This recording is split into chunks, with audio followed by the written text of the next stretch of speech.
Good morning, ladies and gentlemen. Listening to Lord Winston's fascinating speech made me yearn back to the 4 years that I spent as health minister in the Netherlands. And it was a very tough but very interesting job. I don't know how I became chairman of the IASB from this very different background. But I can assure you that accounting standards are equally interesting. And I can also assure you, as you probably already know, they are crucial to you. And if you want to know exactly how crucial proper accounting for pensions is, just look at an area where it is highly deficient. And of course, I am referring to the accounting for pensions in the public sector. Indeed, in many countries, the pension liability of the public sector is not recognized and not even measured. Fortunately, there are some countries like the UK and also France that do measure the liability, but then they do not consolidate it in the complete balance sheet of the public sector. So this lack of proper accounting hides from view a very inconvenient truth.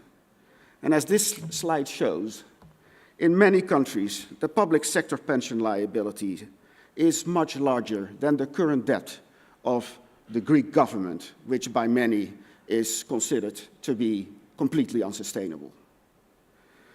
But unlike the Greek debt, the pension liability is not shown, at least not fully shown. That means, very conveniently for governments, no troikas, no adjustment programs, but it will also mean that probably the inevitable restructurings will probably come too late. And of one thing I am sure is that many of the pensions that are included in these lesser liabilities are simply not going to be paid as currently is being promised to people. So bad accounting breeds bad policies. In the private sector, accounting requirements are much more rigorous. IFRS requires companies to provide up-to-date and comparable information about their pension liability. That is the good news. The bad news, of course, is that the numbers, although much better than in the public sector, are still not very pretty, as shown by this following slide. According to Mercer, pension deficits at the UK's largest companies have nearly doubled over the past year to record levels. And indeed, some FTSE 100 companies have pension liabilities that are larger than their equity market value. And these deficits are driven by a prolonged period of extremely low interest rates. And on top of that, people just keep on living longer. And this is your nightmare. But I'm glad that Lord Winston was able to reassure you a little bit about the progress being made in medical science. And as a former health minister, I completely agree with him. The simple things, simple public health policy is much more effective than all this intricate scientific discovery. So this is all bad news for the companies that are responsible for underwriting these liabilities, but at least the investor knows about them, and the company itself knows about it. And research shows that investors are wary of investing in companies with large pension deficits. So at least IFRS brings the problem out in the open. The question is, do we do it the right way? I am sure that some, perhaps even many people here today, believe that our accounting standards rely too much on fair value measurement, lead to too much market volatility, and that they do not serve your purpose as a long-term investor. I will make it very clear I do not agree with that view. But at the same, and I will try to demonstrate that. But at the same time, I understand fully where these feelings are coming from. Because if you look at the financial markets, it is very clear that short-termism is rife across financial markets. Markets can also get things very wrong, and they can get things very wrong for very long periods. The efficient market hypothesis, long-time dominant economic thinking, has been rightly completely discredited. So the long-term investor, he should not be deterred by short-term market fluctuations and investment fads. And in that, I completely agree with you. At the same time, any sensible long-term investment strategy will have to evaluate continuously how changes in the market may affect the ability to achieve your goals.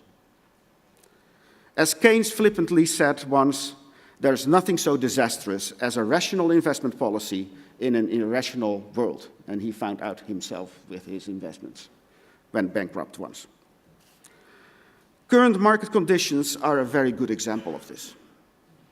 Extreme monetary policies all started as short-term emergency measures. Japan was the first one to start. Its zero interest rate policy was originally put in place until, I quote, until deflationary concerns are dispelled. Now, a full 16 years later, those policies are still in place, and indeed they have become even more extreme. As long as Europe is threatened by huge mountains of public and private debt, unconventional monetary policies are probably here to stay. Most central banks are fully aware that low interest rates are detrimental to the business model of both insurance companies and you pension funds. They know.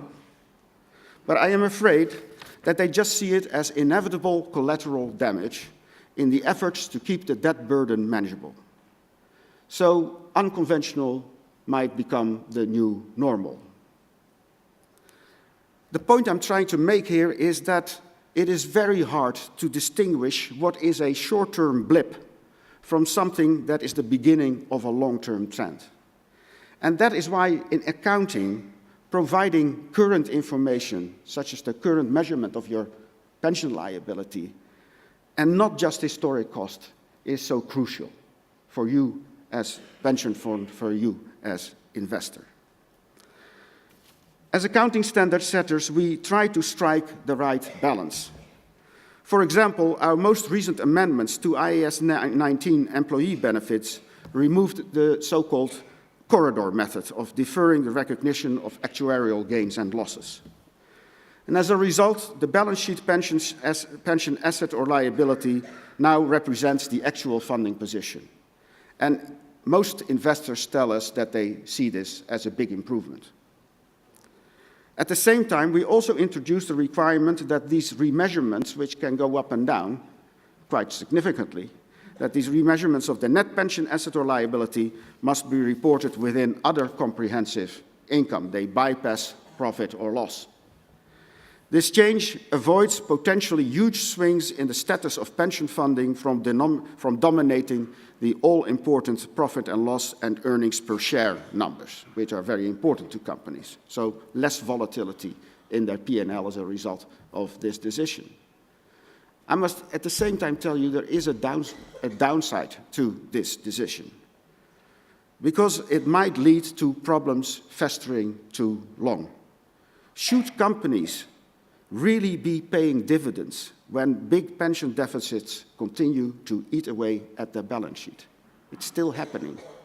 And in the United States, 10 years ago, earlier this decade, there were quite a few big companies like Delta Airlines and General Motors that went bust because of their pension liabilities and other employee benefits that had been building up outside profit or loss in OCI and other comprehensive income. I am sure if those swings had been forced through the P&L, they would have taken action much earlier and probably at less cost to their employees. In any case, there is little doubt that the transparency provided by modern accounting standards has helped management dealing with these issues in a more timely fashion. Pension schemes are being transformed in a very rapid fashion. Not to everybody's pleasure, but I think it's a good adjustment to reality. Less than a quarter of FTSE 100 companies now offer defined benefit schemes to a significant number of employees. In their place, many companies in Europe and around the world are moving towards so-called hybrid pension schemes. These hybrid schemes do not fit neatly into either the defined contribution or the defined benefit categories in IAS 19. In fact, modern pension schemes can have infinite variations from the extremes of defined contribution through to defined benefit with different degrees and different forms of risk sharing in between. So the somewhat binary approach of IAS 19 struggles to deal with this new landscape, which is much more hybrid. That is why the IASB has decided to begin a research project to develop an approach to pension accounting that works for all types of schemes. And in developing a more general model for pension accounting, it makes sense to consider other issues that have arisen in practice, such as the problems of determining the high-quality bond yield. Of course, it's a little bit more than 2 years since the revised IAS 19 has come into effect, and it is important for us to see how these changes bed down before considering whether to make further changes. It will take several years to complete the research, and your input will be a crucial factor in determining whether and how to proceed. Ladies and gentlemen, let me now come to a close. I'm afraid my speech was not very cheerful, but the world is not very cheerful at this moment. And I do not need to tell you that the world of pensions faces tremendous challenges. The financial crisis has turned everything upside down. Your business model is under severe pressure from unorthodox monetary policies. And to add insult to injury, accounting standards make these pressures visible in a much more quickly than was the case in the past. But I firmly believe that you are not served by standards that create fake stability by smoothing out problems over the years. I believe that you, as both investor and manager, are best served by accounting standards that reflect economic reality as accurately and timely as possible. This allows you to nip problems in the bud rather than allowing them to fester on. I look forward to receiving some lively questions, and I thank you for your time and attention.